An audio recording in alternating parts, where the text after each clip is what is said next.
Hi! Welcome to smart అమ్మ vlogs. ఇప్పుడు పాలకూర ఫ్రై ఎలా చేయాలో చూపిస్తాను.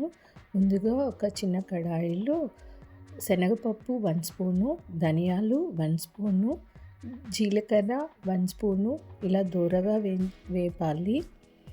ఇందులో 3 ఎండుమిర్చి, 4 చల్లమిరపకాయలు, ఇవి చాలా మంచి టేస్ట్ ఇస్తాయండి చల్లమిరపకాయలు వేసే దానివల్ల. ఆయిల్ 2 స్పూన్స్ వేసుకొని, ఆనియన్స్ 2 స్మాల్‌వి అయితే 2, బిగ్ సైజ్ అయితే ఒక ఆనియన్ తీసుకొని ఇలా దూరగా వేపాలి. ఇలా వేపిన తర్వాత ఇందులో కొంచెం చింతపండు వేయాలి. ఇలా చింతపండు యాడ్ చేసిన తర్వాత మంచిగా దగ్గరగా ఫ్రై చేసి, ఇప్పుడు వేపుకున్న దానిలోకి ఈ ఆనియన్స్, చింతపండు కూడా వేసి మిక్సీకి పేస్ట్ లాగా చేసుకోవాలి.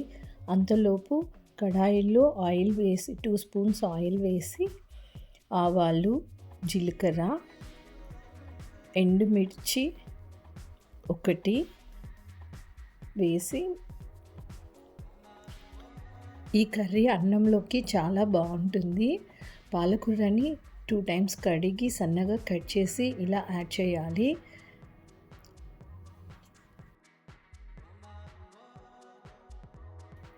మనం రుబ్బి పెట్టుకున్న పేస్టును కూడా యాడ్ చేయాలి. పాలకూర వేగక్కర్లేదండి, పచ్చిగా ఉన్నప్పుడు ఇది యాడ్ చేసేసి బాగా కలపాలి. కొంచెం పచ్చి వాసన పోయే వరకు బాగా వేపాలి. తరువాత తగినంత సాల్ట్ యాడ్ చేసుకొని క్యాప్ పెట్టేసి ఒక 10-15 మినిట్స్ వరకు అలా వదిలేసేయాలండి. మధ్య మధ్యలో కలుపుతూ ఉండాలి. ఇలా దగ్గరగా అయిపోతుంది. చాలా టేస్టీగా ఉంటుంది. ఒకసారి ట్రై చేసి చూడండి.